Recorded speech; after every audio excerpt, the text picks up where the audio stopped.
Psiquiatria é coisa de maluco. Não, aí eu falo lá no consultório, o maluco tá no hospício. Né? Aqui são pessoas normais que têm problemas e que têm transtornos que precisam de tratamento.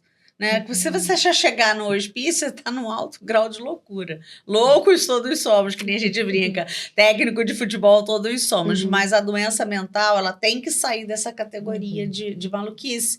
Porque senão vai no neuro. Aí o neuro não trata certo. Vai no ginecologista, tem vai isso no também, né? cardiologista. Tem isso também. Eles vão no neuro para dizer que não é maluco. Isso, entendeu? doutor, é isso. Só que assim, lá eu acho que também tem um certo medo. No passado, quando se tinha menos recurso, as medicações elas eram muito sedativas, então as pessoas ficam, engorda, eu vou ficar dopado, eu tenho que trabalhar, hein, doutora? Eu vou ficar dependente. Aí eu falo, olha só, não pode ficar dopado, não pode não ficar ativo. O remédio é para tratar, não é para trazer coisa ruim, né? Então, hoje em dia, a gente tem uma gama medicação, né? de medicações para vários perfis. Medicação que não engorda, medicação que não tira libido, medicação que não é sedativa, a maioria não é.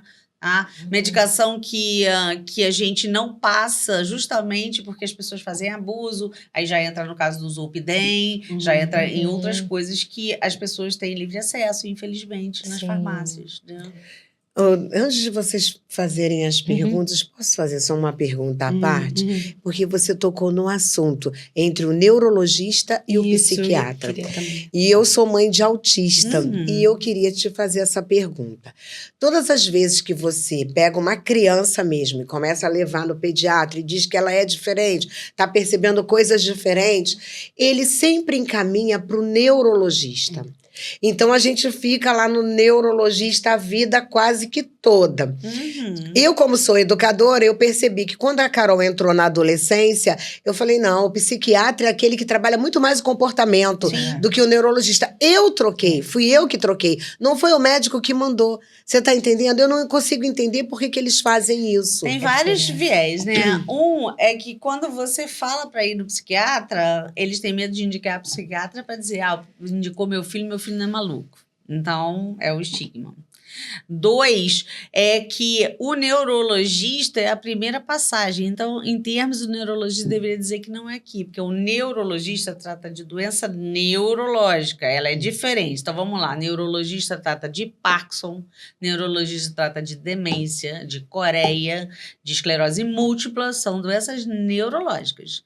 Psiquiatra trata de transtorno mental. Então, transtornos do humor, transtornos de ansiedade, estresse pós-traumático, bipolaridade, esquizofrenia, né? Você tem uma gama de outras, são doenças diferentes. Eu te listei umas aqui que não cabem. Sim. E são tratamentos completamente diferentes. Né? Então, assim, no caso do autismo, ele teve uma mudança no diagnóstico. Então, o diagnóstico era transtorno global de desenvolvimento. Eles expandiram demais, virou um espectro. Só que um espectro que hoje chegam no consultório e falam assim, olha, eu tenho problema com a luz, então eu sou autista. Olha, você está falando muito alto, eu tenho problema com o som, eu sou autista, isso não é autismo. Autismo é muito mais complexo que isso. Autismo envolve a questão da linguagem. Autismo a gente faz diagnóstico na infância. 2 anos de idade, a gente já tem diagnóstico de autismo. Não é chegar para mim com 50 anos e dizer eu não vou à festa, eu sou autista. Isso acontece, por isso que eu estou falando. Né? E aí desqualifica aquele que é autista e que precisa do tratamento. Né? Então, assim, essa coisa de não indicar para o profissional correto é puro estigma ainda da sociedade. Felizmente, isso tem mudado, porque assim, se você chegar com um ataque de pânico ali na emergência, ele vai dizer para você ir no psiquiatra e você vai. Mas aí, quando você pega uma criança, a mãe pode não aceitar, o pai pode não aceitar, isso é muito comum, não sei se você viveu isso. Mas assim, um aceita, o outro não aceita tratamento, e aí vai para o neurologista para minimizar. E aí perde tempo. Entendi. Então, a gente pode afirmar, a mãezinha aí que está nos escutando, que ainda tem filhos pequenos, né? Direciona para o psiquiatra, porque vai acelerar todo o processo de tratamento, Sim, não é se isso? o psiquiatra precisar de um auxílio, né? Da parte neurológica que ele identificar, ele encaminha. Isso, que aí trabalha junto, né? Exatamente. Ok, maravilha, né? Às vezes, né, o que a gente vê no conflito é o deixar de tomar remédio, né, por conta própria. Isso é, assim, é o calo Eu já do estou sapato. bem, eu já estou bem, não preciso mais. Vamos explicar o que acontece, né? Assim, eu falo eu até desenho. É assim, você tem neurotransmissores, né? Fiz que meus dedos são os neurotransmissores dentro da célula neuronal. E você tem fora. Isso é um equilíbrio dinâmico. Um entra, um sai, um entra e sai. Vamos supor que 3 vieram para cá. Eu fiquei com 2 aqui fora e 8 aqui dentro. Isso é causa sintoma.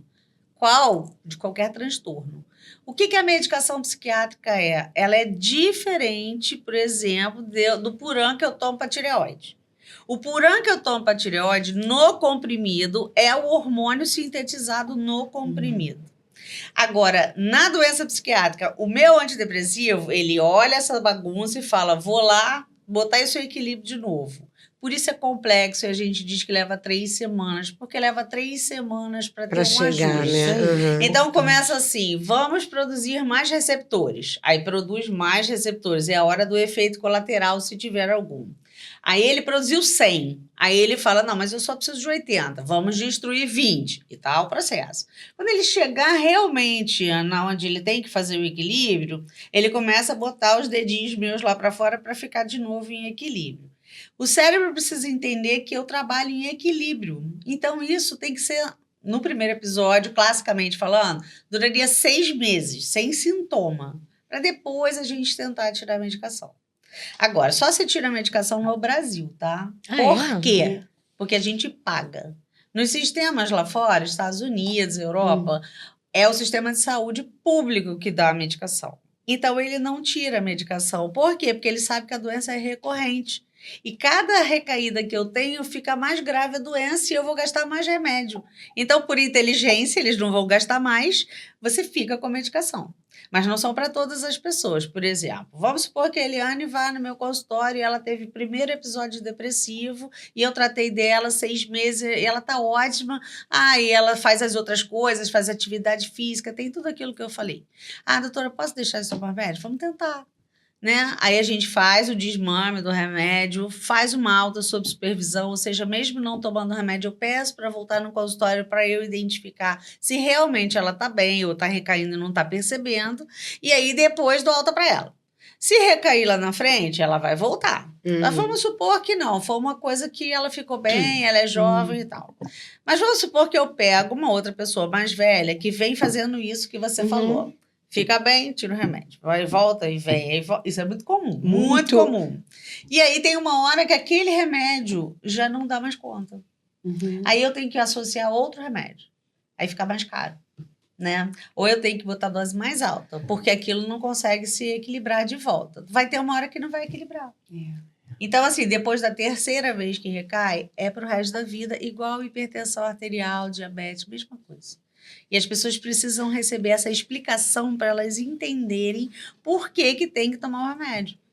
Né? Um bipolar, se ele deixar de tomar o remédio, o prejuízo é tão grande, ele pode ter atos impulsivos, ele pode fazer excesso de compra em cartão de crédito, pode fazer excesso de atividade sexual perigosa, se expondo, então ele tem que fazer a medicação. Mas tem pessoas, doutora, aí é uma pergunta minha mesmo, que tem assim, o estigma, né? O tal estigma da sociedade, né? Que vai viciar. Então, eu não vou tomar mais porque vou viciar. Então, vamos lá. Né? A questão da dependência é uma coisa que eu preciso, né, para viver, mas eu também tenho que aumentar entre intolerância. Os remédios que viciam, eles entram em tolerância. Por que o psiquiatra tem 3 cores de receita? Ele tem uma branca, ele tem uma azul e ele tem uma amarela. Por que a gente tem cor de receita? Pela classificação da medicação.